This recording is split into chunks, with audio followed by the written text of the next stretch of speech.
Hey everybody, Andrew Walker here. I hope you're having a great week so far. I wanted to talk to you a little bit about the manifold grace of God. And the Bible talks about this, that grace, the grace of God manifests itself upon us in different and a variety of ways. So think about that, the manifold grace of God. And what would that look like in your life? Now, grace has many facets, and one of them is that it's the power to do. It's more than just the divine influence upon our heart. It also is the power to do everything that God's called us to do, even the moment before we receive that grace. And so when you think about that, the manifold grace of God and what grace can empower us to do, we're in a time right now where darkness seems to be abounding more and more and more. And the Bible tells us that when that darkness abounds, grace then is going to abound even greater than that. And what does that mean for us? It means that God is looking for people in this time to step out, to begin to preach the gospel, to prophesy over people, to lay hands on for healing.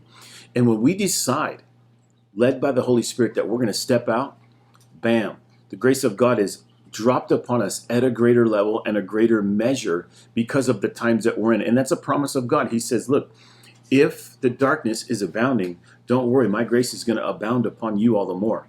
The grace to do what? The grace to see God move through you in healing. We all have the same Holy Spirit. You can lay your hands on a person at the direction of the Holy Spirit. God's going to heal that person.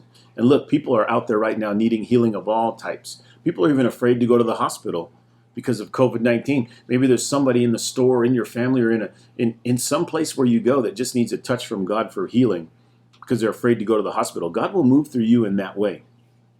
Also, the grace to prophesy, to catch words of knowledge, to know intimate details about people, to really prove the grace of God in that moment, that He's there and He's with you. So I want to urge you in this time and season of your life to not shrink back and be scared, okay?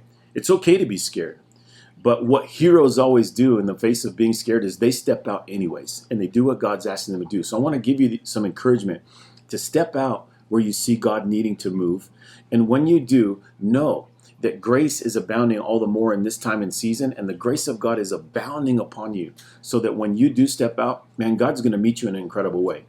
I really believe that this is a time where people that begin to step out are going to see God move greater than they ever have in their lives or in any time in history.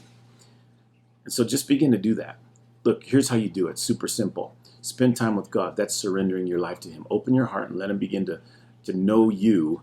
He knows everything about you, but He wants to know that you can know Him, and He wants to even know you.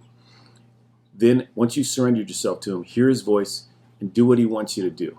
It's those 3 simple steps. Surrender your life to God, surrender your time, hear His voice, do what He says.